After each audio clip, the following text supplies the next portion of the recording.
is one of the artistic elements that we add to our tone that creates an emotional impact on people. There are several different types of vibratos and styles. Earlier in the century, the vibrato was very fast. It was like a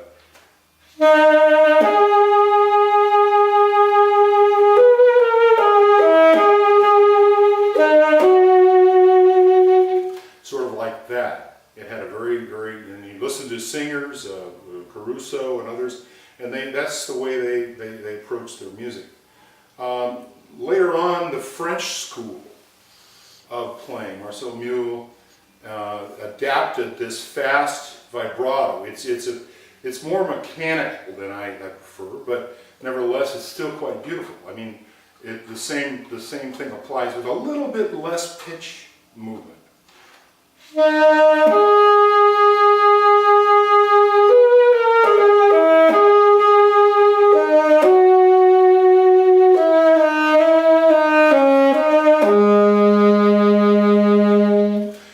Notice the vibrato stays the same tempo throughout. That's one of the precepts of the French school playing. The other major pedagogy that developed its own idea on this was the Sigurd-Rascher school, which I can't necessarily, play exactly like they do.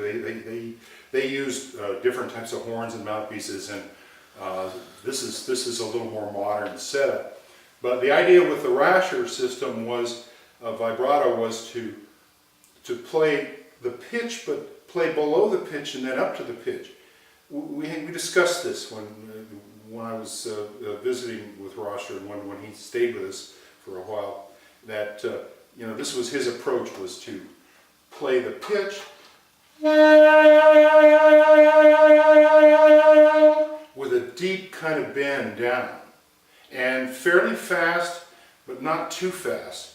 More of but his concept is not the French style, which was kind of pinching up. This, where you got the pitch, and you pinch up above. Rascher's was much more pleasant, much more easy for me at least to listen to, where he would kind of go below the pitch. With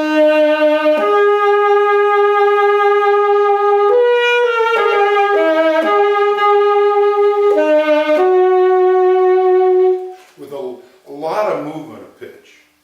Now, I had a discussion with Dr. Fred Hemke one time at a clinic about vibrato, and he basically adhered to the French school. He asked me, well, what do you use vibrato for? And I said, well, I always use it for an expressive tool.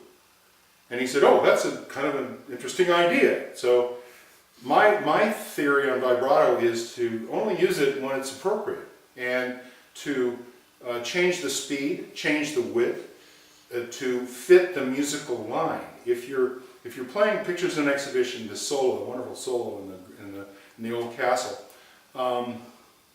how would an Italian singer today sing that?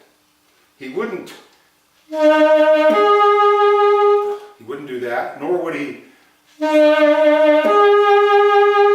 with deeper vibrato. He would play a vibrato that circled the pitch. So the median pitch was right on pitch.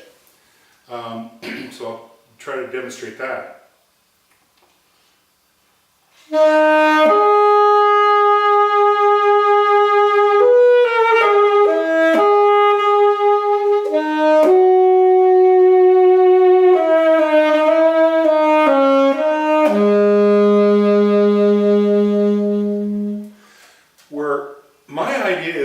Be aware of the vibrato, that it just fits so naturally with the phrase, you don't need to you're not calling attention to it.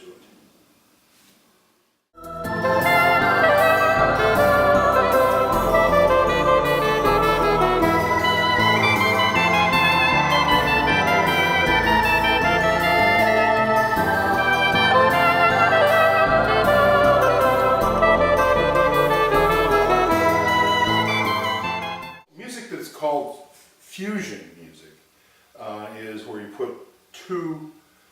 types of music together. In the case of jazz and classical fusion, this began with the Les Six from France, Mio and several other composers who came to the United States or had heard Sidney Bechet in Paris and the Club Hot Jazz or something in Paris, and were very much taken with this music. So they wrote pieces that incorporated jazz. Ibert wrote pieces that incorporates jazz. Mio wrote La Création du Monde, which I've done many times. It's a wonderful jazz fusion with classical styling. Later on, I mean, Bernstein and Gershwin, and I mean, there are really too numerous to mention. Who wrote, and let's not forget Duke Ellington. Duke Ellington wrote wonderful classical jazz fusion music. And it's very effective. It can be done very, very well. One that stands out in my mind is The Three Black Kings by Duke Ellington. It's an orchestral score, and it calls for, two of the movements call for extensive saxophone improvisation, and that's one that you actually have to follow the changes. But jazz continues to grow and thrive, and I don't see any possibility of it ever going away, because it really is the only cultural advancement that we in the United States have given the world. And it wasn't us; it was Black Americans that gave us this culture. So it really speaks to the issue of world music in a way, and combining elements that is very, very flexible, that can accept and adapt to almost any type of scale, any type of culture, which I find to be one of its greatest strengths.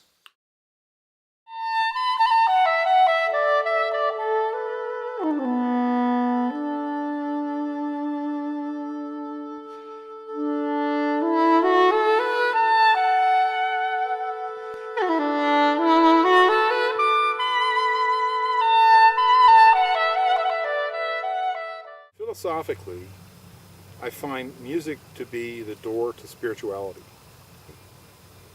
It is as close to the language of angels as you could possibly get.